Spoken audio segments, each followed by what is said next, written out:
Joining me now is Trish Regan, host of The Trish Regan Show. Trish, thanks so much for being here.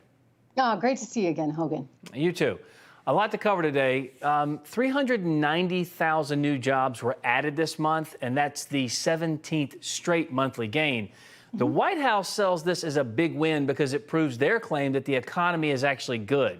Are they right? Here's the thing. If the economy were that good, why do we all feel so bad, Hogan? I mean, we feel bad because inflation is off the charts in ways that this generation has never seen. I mean, you got to go all the way back to the 1970s, right, to see anything close to this. We're looking at record high gas prices every day. Just today, we saw $120 a barrel for oil, which I believe is going to translate to much higher gas prices at the pump in the very near future. Right. So, sure, I mean, look, I'm happy about the 390,000. Don't get me wrong. We need all the jobs we can get. But the point is that overall, wages are not keeping up. People are struggling, and they feel it. And there's no inspiration whatsoever coming from the White House. Policies absolutely matter. Good policies yield good results. Bad policies hurt the American people. But the president says there are many reasons that Americans actually should feel confident about this economy. At the time I took office, about 16 months ago, the economy had stalled and COVID was out of control. Today, thanks to the economic plan and the vaccination plan that my administration put in action, America has achieved the most robust recovery in modern history. Most robust. America is back open, Trish, and we still haven't recovered all the jobs lost before the COVID shutdown. So how in the world can he make this claim? Well, he can't. He absolutely can't. He's trying to spin this, right? This is what people do, frankly, on both sides. This is all spin. He's trying to make you feel like, okay, it's not that bad. Yet simultaneously, he wrote his, like, what I did on my summer vacation essay in the Wall Street Journal the other day, how to fight inflation, my plan to fight inflation, which frankly was really more of something that would induce more inflation if you read it, because the answer to everything, you know, is to just add more money or redistribute wealth.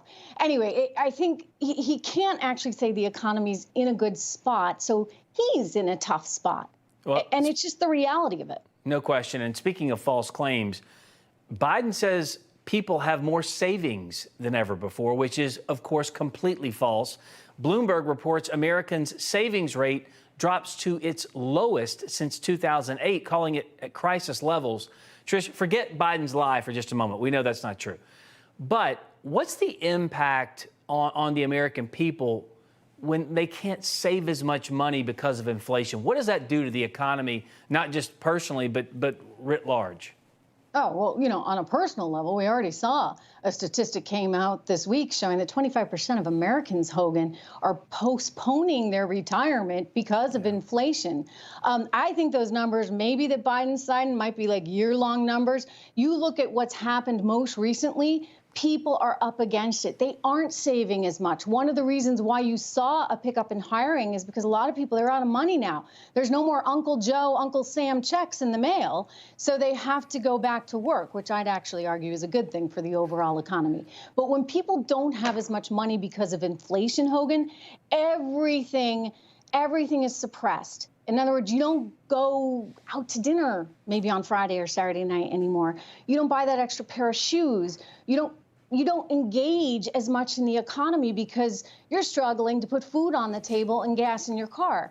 And that means lower corporate earnings. That means lower stock prices. It has a market effect, which has a sentiment effect. And of course, overall hiring will start to be reduced because businesses won't make as much money. Right. And speaking of money, it dang sure isn't going as far as it did just 2 years ago. And the American people rightly blame Joe Biden for it. CNN reports 66% of Americans disapprove of Biden's handling of our economy. And Biden wants to change the subject by promoting radical gun grabs and canceling student debt. But do you think that'll be enough to distract the voters from having to pay more for gas and groceries come the midterms? No, I mean, look, it's the economy, stupid, right? As the line goes, pocketbook issues matter. When things are good, people aren't as upset. When things are bad, that's when they go out and they vote against whoever's in office. you know, because whether he likes it or not, people are going to blame him and the Democrat Party for their hardship. And so this comes at, you know, a political cost. There are things he could do, by the way, Hogan, and it's what's so frustrating. Things he should have done, things that the Federal Reserve should have done. And right now he's over there, you know, or about to go over there. He's said to be going to Saudi Arabia, pleading, you know, for OPEC to pump more oil. We have it here. I mean, if he just said, you know what, I'm going to unleash on American energy along with my green energy, that would go so far in terms of helping to reduce oil prices and gas prices, but he's not willing to do it. If only they had control of the White House, the House, and the Senate. Oh, wait, they do. However, probably not for long. Trish Regan, thanks so much for joining us tonight. Good to see you. You too.